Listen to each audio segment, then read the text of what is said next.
Bismillahirrahmanirrahim. Assalamualaikum warahmatullahi wabarakatuh.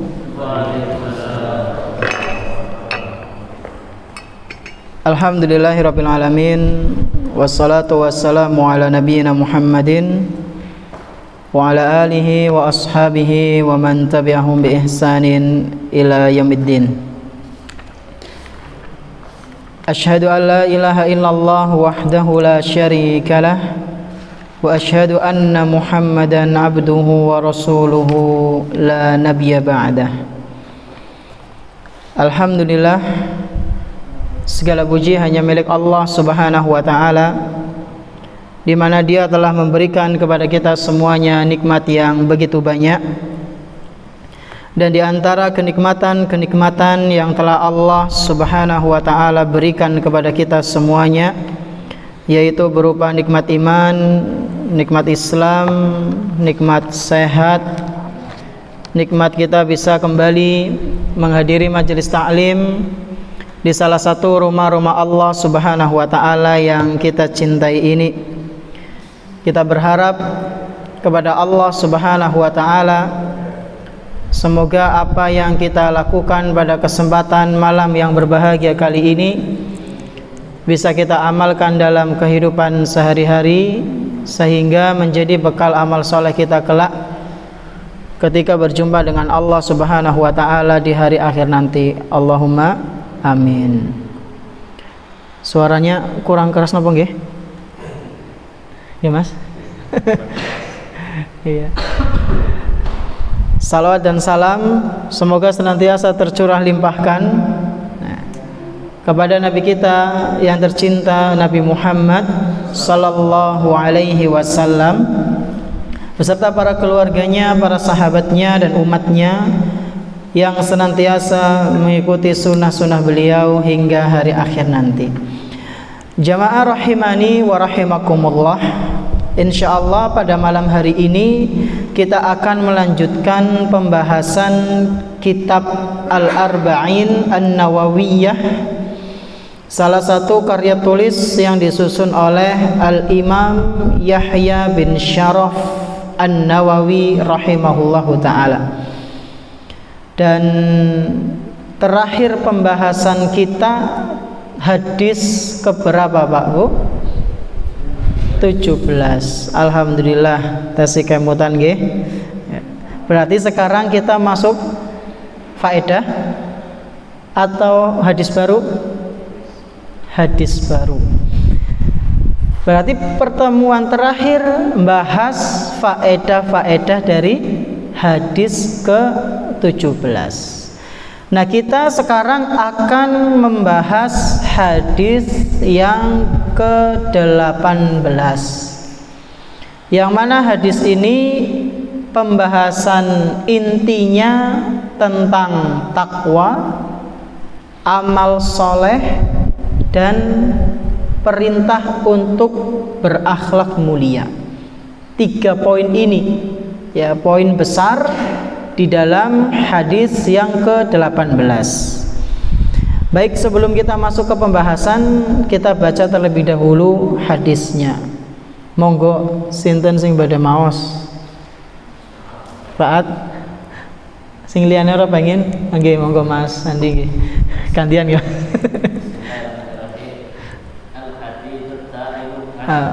Ini kok napa penulis mengatakan ya, atau qala al-mu'allif, penulis mengatakan ya, al-haditsu samina asyar. Terus Abi dan Jundub bin Junadah dan Abi Abdurrahman Muhammad bin Jabal radhiyallahu anhu an Rasulullah sallallahu alaihi wasallam ittaqillaha haitsu ma kunta wa atbi'is sayyi'atal hasanata tamhuha wa khaliqin nasa bi khuluqin hasan. Rawahu Tirmidzi wa qala haditsun hasan wa fi ba'dil musah hasanun sahih. Nggih. Nah, matur nuwun. Jazakallahu khairan. Barakallahu fiik. Al haditsus tsamin asyar, yaitu hadis yang ke-18. Hadis ini diriwayatkan oleh dua sahabat Nabi, Pak Bu. Yang pertama namanya siapa? Abu Dzar, ya. Yang pertama namanya Abu Dzar Jundub bin Junadah. Nah, Jundub, siapa yang baru pernah mendengar nama sahabat Nabi itu Jundub jenenge? Sinten? Sebagian dari kita mungkin dening ana ya jenenge Jundub ya. Ada, Pak Bu. Jundub ini nama aslinya Abu Dzar. Beliau ini lebih terkenal dengan kunyahnya, kayak Abu Hurairah, Abu Bakar ya. Terus siapa lagi yang depannya Abu-Abu? Abu siapa? Abu Thalib. Iya, udah sahabat Nabi. Ya, biasanya tuh orang terkenal dengan abunya, ya, kunyahnya. Nah, Abu Dzar ini namanya adalah Jundub, bapaknya Junadah.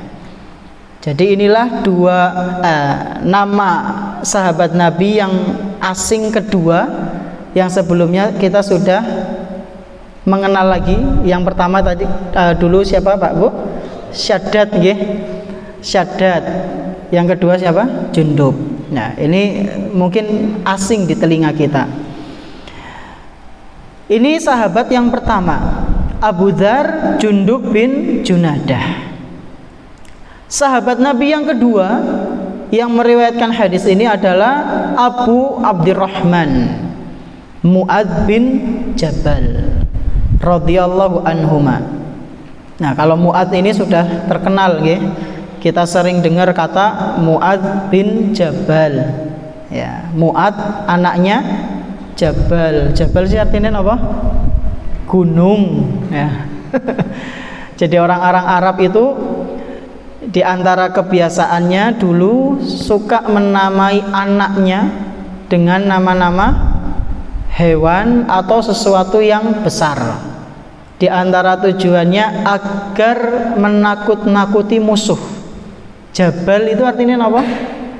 Gunung, ya. Ben wong kowe krungu gunung yang arep ngadepi gunung, ya. Udah kena mental dulu fisiknya, psikisnya. Ada juga yang namanya Hamzah, ya. Ada juga yang namanya Asad, ya. Singa. Terus ada juga yang namanya An-Namir, ya, macan. Adzib, ada juga yang namanya dzib, serigala. Nah, kalau sekarang dikasih nama itu ya walandarani siluman, ya. Anak ekos apa jenenge? Macan loreng loh. Malah aneh, nggak patut. Kenapa ini kok familiar di orang-orang Arab jahiliyah zaman dulu? Karena hobi mereka itu perang, ya. Dan di antara siasat mereka untuk mengeperkan mental musuh, memberi nama anak laki-laki dengan nama-nama yang sangar, ya. Mungkin nih, kalau di Jawa ya mungkin nek isi zaman jahiliyah nama sing sangar napa, Pak? Hah? Singa apa? Sanca, gajah, terus napa malih? Gendruwo ya, Pak. Wallahu a'lam bishawab, ya. Ini sedikit faedah mengenai sejarah, ya, penamaan orang-orang Arab dahulu. Nah, Jabal ini bapaknya Mu'adz. Mu'adz ini adalah sahabatnya Nabi Muhammad SAW. Semoga Allah meridhoi Jundub dan Mu'adz radhiyallahu anhuma. An Rasulillah sallallahu alaihi wasallam qala. Ini di buku saya banyak banget harokat yang salah, Pak Bu. Dan ini pentingnya kita belajar buku dengan guru, ya. Karena terkadang ada tulisan-tulisan yang keliru yang akan dibenarkan oleh guru. Contohnya seperti ini. Di buku tulisannya an Rasulullah. Harusnya pripun Pak Taat? An Rasulillah nggih. Kenapa? Masya Allah, karena ada huruf jarnya itu. Ada an. Kalau setelah an maka harus kasrah. An Rasulillah, tapi di buku saya tulisannya an Rasulullah. Dari Rasulullah Sallallahu Alaihi Wasallam. Nah, ini ada kesalahan lagi. Beliau bersabda ittaqillahi. Harusnya napa? Ittaqillaha. Nggih. Ini buku banyak kesalahan ini nggih. Tadi saya juga baca-baca ada beberapa harokat yang keliru. Jadi beliau Sallallahu Alaihi Wasallam bersabda ittaqillaha haitsuma kunta. Ini pesan yang pertama. Kemudian pesan yang kedua, wa atbi'is sayyi'atal hasanata tamhuha. Yang ketiga, wa khaliqin nasa bi khuluqin hasanin. Hadis riwayat At-Tirmidzi dan dinilai hadis hasan. Kita bahas satu persatu insyaallah. Yang pertama, pesannya Nabi sallallahu alaihi wasallam, ittaqillaha haitsuma kunta. Engkau bertakwalah kepada Allah haitsuma kunta, dimanapun engkau berada. Rasulullah Sallallahu Alaihi Wasallam memerintahkan kita untuk napa Pak Bu? Bertakwa. Dan ini pembahasannya sudah katam kita. Kapan? Pas Ramadan nggih. Tesih kemutan mboten Pak Bu? Kelalen kayaknya. Ya, waktu itu kita bahas buku kecil nggih. Ini saya bawa lagi. Judulnya apa? Takwa Jalan Menuju Sukses Abadi. Waktu itu kita bahas pas kapan? Tarawih napa nggih? Masya Allah. Pas setelah subuh. Nggih, bukan tarawih. Pas setelah subuh. Dan alhamdulillah selesai kita bahas secara ya cepat, nggih. Enggak kita baca semua. Kita bahas permasalahan takwa. Nah, kita akan sedikit murojaah. Murojaah niku napa? Ngulang. Ngulang tentang pembahasan takwa.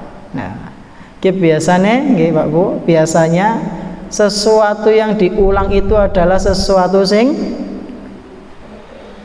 penting, tapi kadang mboseni. Nggih mboten? Nggih. Kadang itu ya santri ya kita juga lah sudah ngafal juz 30, bukan 30 juz, tapi napa? Juz 30. Semangatnya pas nambah hafalan itu beda dengan semangatnya ngulang hafalan. Ya. Murojaah juz 30, aduh wis tau apal diwaca maning. Itu beda. Semangatnya ketika kita akan nambah hafalan. Ya, karena terkadang sesuatu yang diulang itu adalah sesuatu yang telah kita ketahui dan tantangannya adalah malesnya itu. Ya, lah nu wis tahu, lah nu wis ngerti. Ya, padahal para ulama kita Pak Bu, mereka mengatakan hayatul ilmi bil murojaah. Hidupnya ilmu itu dengan diulang-ulang, dimurojaah. Jadi kalau kita pengen ilmu kita itu kuat, salah satu caranya adalah diulang-ulang terus. Saking seringnya pembahasan takwa diulang-ulang, kita sampai hafal betul apa itu pengertian takwa. Takwa itu kan sering kali diulang-ulang nggih. Minimal ya seminggu pisan teng pundi niku? Khotbah Jumat.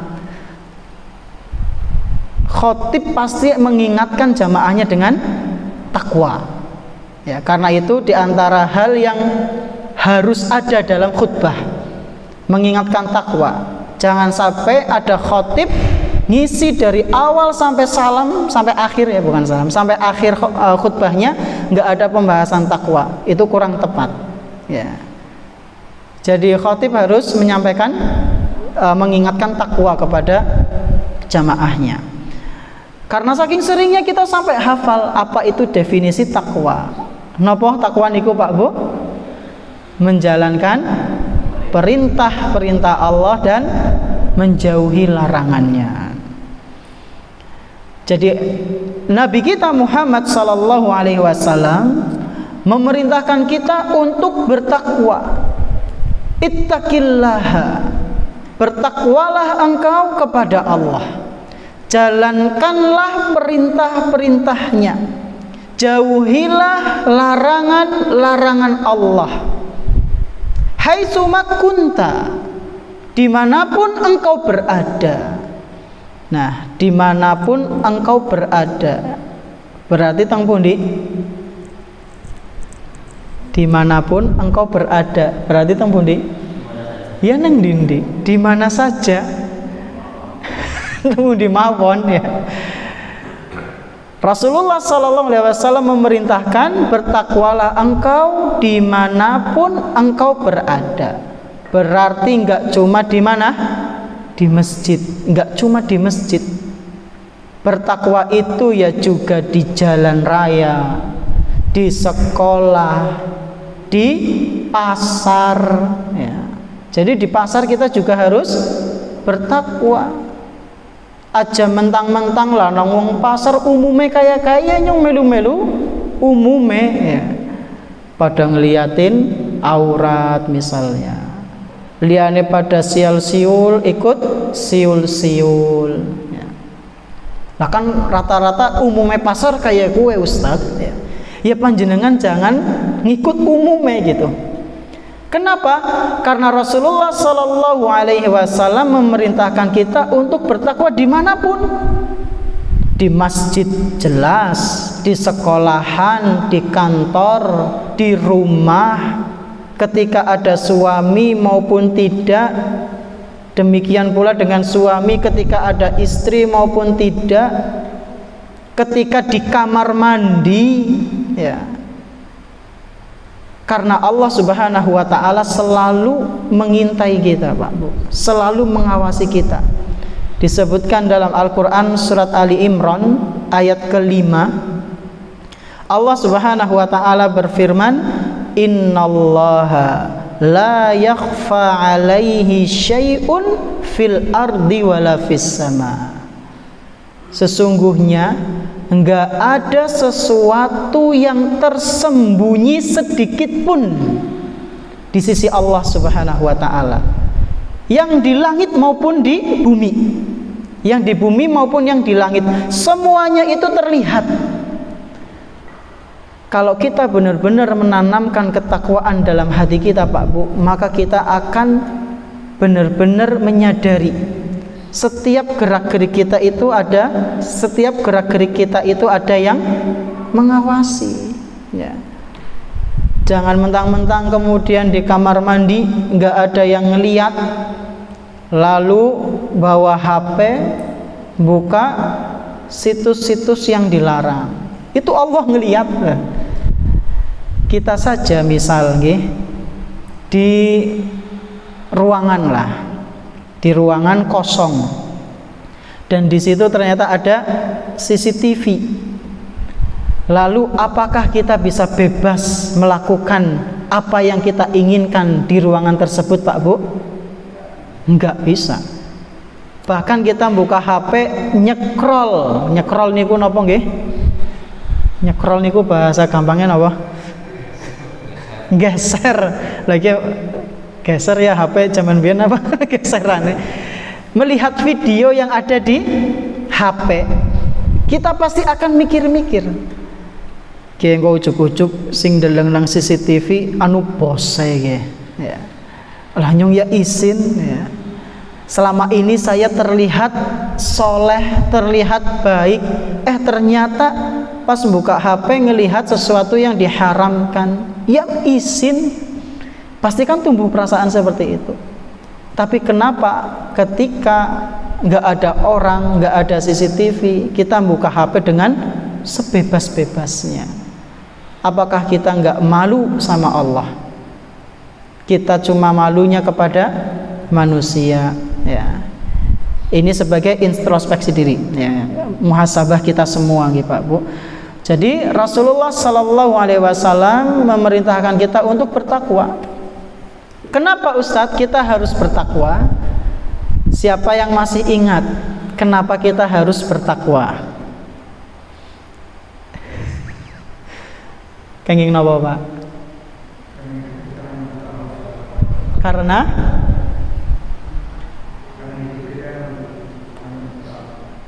hidup kita untuk Allah Subhanahu wa taala.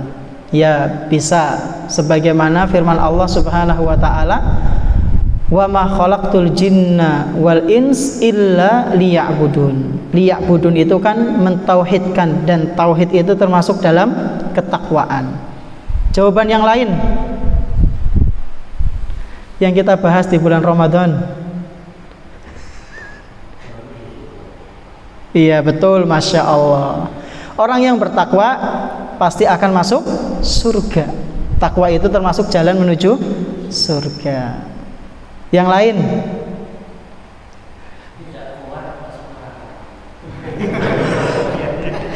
Panjenengan Pak Subhan. Kita ilmu goib ya kayaknya. Karena kita nggak kuat masuk neraka, makanya harus bertakwa. Ya bisa. Yang lain? Kising apa? Perintah Allah alias wasiat. Ya. Kenapa kita harus bertakwa? Karena itu termasuk wasiat dari Allah Subhanahu wa taala. Ini disebutkan di surat An-Nisa ayat 131. Allah Subhanahu wa taala berfirman, "Walaqad wassayna." Sungguh kami telah mewasiatkan kepada siapa? Alladzina utul kitaba min qablikum. Kepada orang-orang sebelum kalian, wahai umat muslim. Sinten sing dimaksud Pak Bu? Ahlul kitab, Yahudi dan Nasrani. Mereka itu diwasiatkan oleh Allah untuk bertakwa. Apakah cuma dua golongan ini? Tidak. Kata Allah Subhanahu wa taala, "Wa iyyakum anittaqullah." Demikian pula dengan kalian wahai Muhammad dan umatnya, kaum muslimin secara umum, kalian kami wasiatkan untuk bertakwa. Al-Quran surat An-Nisa ayat 131. Jadi kita bertakwa itu berarti kita telah menjalankan wasiat sinten? Allah Subhanahu wa taala. Kalau kita takut durhaka menyelisihi wasiat orang tua, maka kita harus lebih takut durhaka jika menyelisihi wasiat sinten? Allah Subhanahu wa taala. Bayangkan orang tua ketika memberikan wasiat, ya, jaga keluargamu ya nak, bapak atau ibu kayane wis delamaning, ya. Delamaning pun di kerahmat Allah ya Subhanahu wa taala akan meninggal. Ini ada harta sekian dibagi sing adil sesuai dengan syariat, ya. Itu wasiat dan harus dijalankan. Anak yang soleh pasti akan merasa durhaka jika menyelisihi wasiat tersebut. Nah, ini Allah yang mewasiatkan bahwasanya kita disuruh untuk bertakwa, menjalankan perintah dan juga menjauhi larangannya. Jamaah rahimani wa rahimakumullah, ini kami ngomong seperti ini bukan berarti kami ini wis muttaqin hakiki, bukan nggih. Ketika saya menyampaikan seperti ini sebenarnya ya nggo napa niki untuk menampar hati saya juga, ya, menampar diri saya juga sebagai nasihat untuk saya, ya, karena saya juga termasuk orang yang masih kurang dalam bertakwa. Semoga nasihat ini benar-benar bisa kita manfaatkan, bisa kita praktekkan nggih Pak Bu. Kita berusaha untuk terus memperbaiki diri kita dalam bertakwa kepada Allah Subhanahu wa taala. Ini nasihat yang pertama dari Nabi kita Muhammad sallallahu alaihi wasallam, yaitu perintah untuk bertakwa. Kemudian nasihat yang kedua, wa atbi'is sayyi'atal hasanata tamhuha. Dan engkau ikutilah keburukan-keburukan dengan kebaikan, niscaya kebaikan itu akan menghapus keburukan.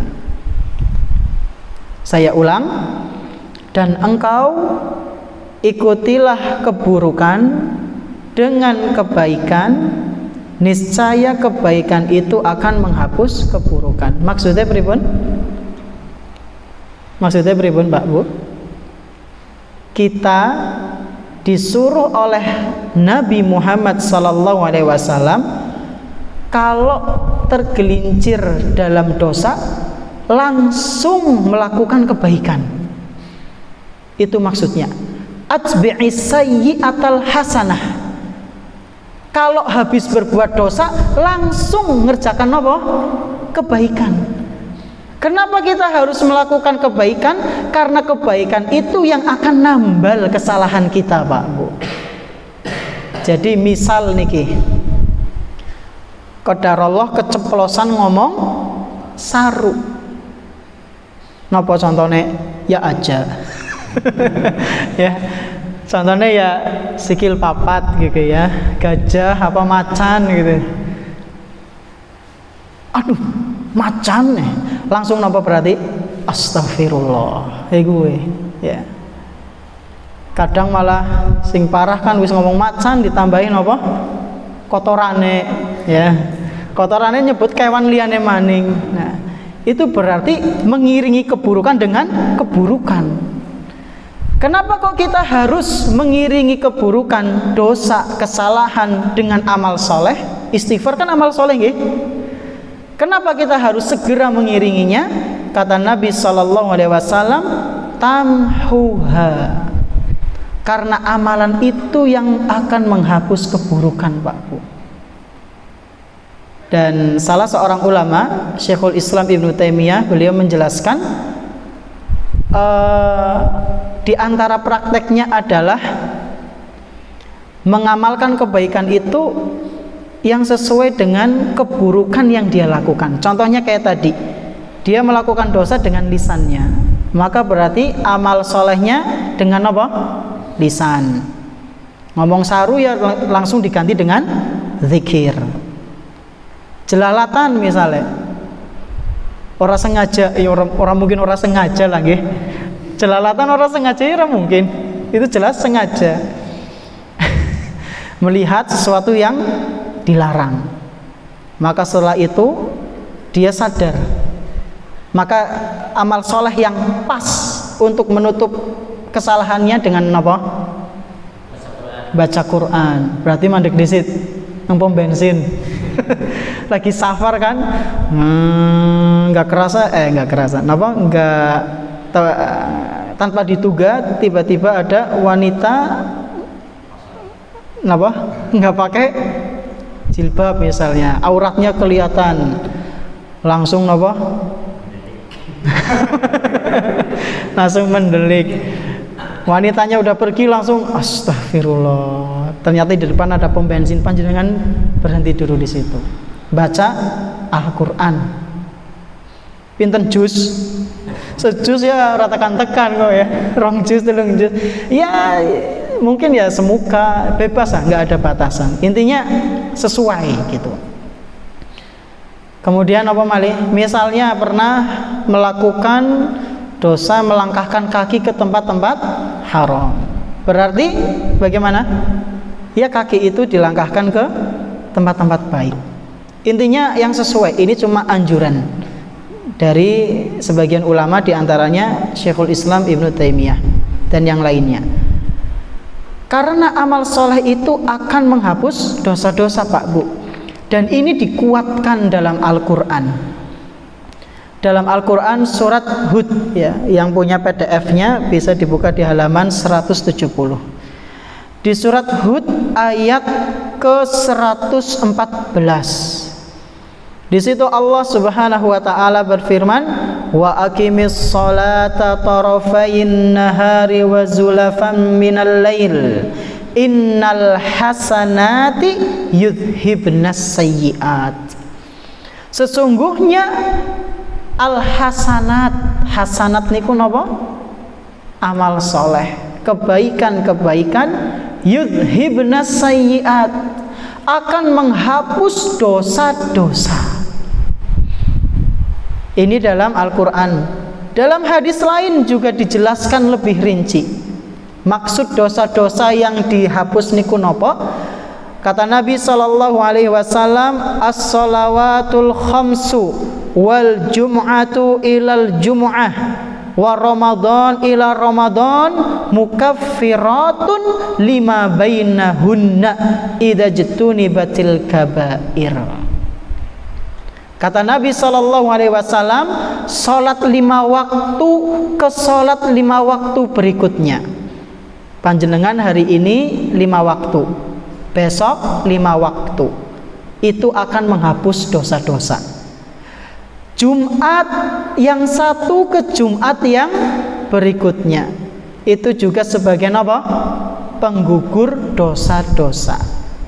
Ramadan yang satu ke Ramadan yang berikutnya, itu juga sebagai apa? Penggugur dosa-dosa. Lalu beliau menutup sabdanya dengan mengatakan, idza jtunibatil kabair. Jika, nah ini, dosa-dosa besar dijauhi, Pak Bu. Jadi di antara pendorong agar dosa-dosa kecil kita itu hilang, selain amal soleh, kita juga harus berusaha menjauhi apa? Dosa besar. Dan yang dimaksud di dalam ayat ini maupun hadis yang kita bahas, dosa-dosa yang hilang itu adalah dosa-dosa kecil. Makanya pensyarah kitab ini yaitu Syekh Shalih Al-Fauzan hafizahullah, beliau mengatakan fa innallaha yukaffiru anhu dzunubas saghair. Yang dimaksud itu adalah Allah Subhanahu wa taala menghapus dosa-dosa yang kecil. Jadi amal soleh itu menghapus dosa yang apa? Kecil. Lah dosa besar dihapus ngangge napa? Taubat. Taubat, Pak Bu. Kalau kita mau renungi nggih, ini menunjukkan kasih sayang Allah Subhanahu wa taala yang luar biasa. Dosa kecil dihapusnya dengan amal soleh. Dosa besar dihapusnya dengan apa? Taubat. Secara logika, melakukan amal soleh dengan taubat itu lebih ringan dalam tanda kutip yang mana, Pak Bu? Taubat. Bayangkan, amal soleh itu butuh apa? Tenaga, bahkan duit, nggih. Nggih Pak Haji nggih. Amal soleh, pengorbanan, dan itu untuk menghapus dosa-dosa kecil. Meskipun kita nggak niatkan, aku pengen maca Quran, ben dosaku itu hilang yang kecil-kecil, itu sudah otomatis gugur, Pak Bu. Jika kita ikhlas beramal solehnya, itu butuh effort, tenaga, usaha, keinginan besar. Nah, taubat ming dalam tanda kutip nggih. Kita cuma bilang, ya Allah, saya taubat nasuha. Dulu pernah berzina, dulu pernah mencuri, dulu pernah minum khamr mungkin, dulu pernah berbuat syirik. Taubat nasuha ya Allah. Ampun, saya nyesel ya Allah. Rampung, Pak Bu. Gampang apa gampang? Gampang banget. Ya. Saking gampangnya diremehna. Mana bukti remehnya? Lah kita suka nunda-nunda kadang. Ya. dengan berbagai macam alasan. Lah engko mbok terjun maning lah, mbok alasannya mbok. Masalah mbok itu masalah nanti, ya. Sementara kita kan nggak tahu. Yang penting itu sekarang kita masih dikasih kesehatan, dikasih umur panjang. Taubat nasuha cuma butuh lisan dan niat yang tulus. Modal ini kutok Pak Bu. Ya. Banyak dosa-dosa kita mungkin yang dulu belum ditaubati, maka sekarang ya.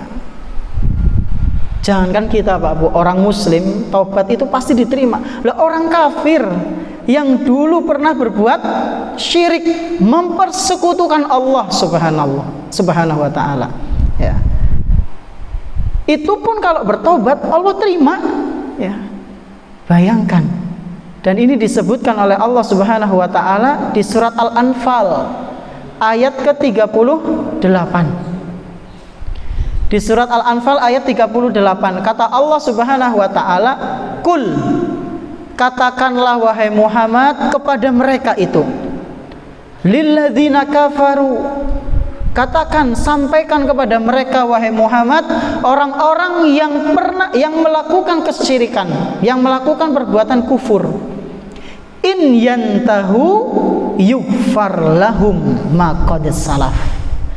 Kalau seandainya mereka mau istighfar, taubat dan enggak mempersekutukan Allah, niscaya akan diampuni dosa-dosanya yang telah lalu. Bayangkan, perbuatan syirik, dosa yang paling besar pun kalau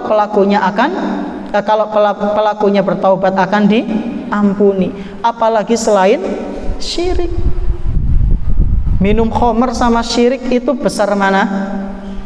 Syirik. Kalau syirik dimaafkan, masa minum khamr ora? Ya ora mungkin. Berbuat zina dengan syirik besar mana dosanya Pak Bu? Syirik. Masa yang berbuat syirik jika tobat nasuha diampuni, yang zina ora? Ya ora mungkin. Kan logikanya seperti itu. Maka dosa besar itu hanya bisa dihapus dengan tobat nasuha. Ya.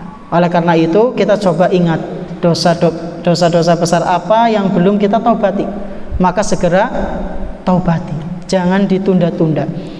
Bahkan sebagian ulama Pak Bu seperti Imam Al-Ghazali dan Imam Ibnu Qayyim Al-Jauziyah rahimahullah, beliau berpendapat menunda taubat adalah sesuatu yang harus ditaubati. Paham panjenengan? Menunda taubat, duduk ya. Menunda taubat itu sesuatu yang harus ditaubati. Berarti pripun maksudnya? Double. Kata Imam Ibnu Qayyim Al-Jauziyah dalam kitabnya Madarijus Salikin, orang yang suka nunda-nunda taubat itu harus ditobati nundanya itu, yang dulu suka nunda-nunda. Jadi kayak gini contohnya. Ya, sini. Contohnya situ aja nggak apa-apa. Contohnya ada orang dia melakukan dosa mencuri, lalu dia nunda tobat mencuri, nunda tobat dari mencuri. Maka ketika dia sadar dia mau tobat, dia harus tobat dari dosa mencurinya, dan dia juga harus tobat dari nunda-nundanya itu. Mengkolah. Kok dening ora tobat siki lah mengkolah kan isi enom ya. Lah ngembenek wis tua, panjenengan kudu tobat dari ucapan panjenengan dulu. Lah mengkolah tobate itu harus ditobati. Karena nunda tobat menurut beliau yaitu Imam Ibnu Qayyim termasuk dosa. Kenapa kok dosa Ustadz? Karena tobat itu perintah. Tubu ilallah taubatan nasuha. Kalian taubatlah, itu perintah apa anjuran Pak Bu? Perintah. Dan yang namanya perintah menunjukkan kewajiban. Itu dalam usul fikih ya. Makanya kita kalau misalnya pernah menunda taubat, sekarang jangan sampai suka menunda. Langsung taubat. Masalah tergelincir, masalah melakukan dosa lagi itu urusan belakang ya. Kita nggak boleh memastikan kita akan tergelincir. Jangan. Kita harus husnuzon. Inilah pesan yang kedua, bahwasanya Rasulullah sallallahu alaihi wasallam menyampaikan pesannya kepada kita, iringilah perbuatan dosa dengan kebaikan sesegera mungkin, karena kebaikan itu akan menghapus dosa-dosa. Lalu pesan yang terakhir, kata Nabi sallallahu alaihi wasallam, wa khaliqin nasa bi khuluqin hasan, dan pergaulilah manusia dengan akhlak yang baik. Hadis ini hadis hasan, ya, hadis hasan. Derajatnya kedua setelah hadis sahih. Hadis hasan itu pripun Pak Bu?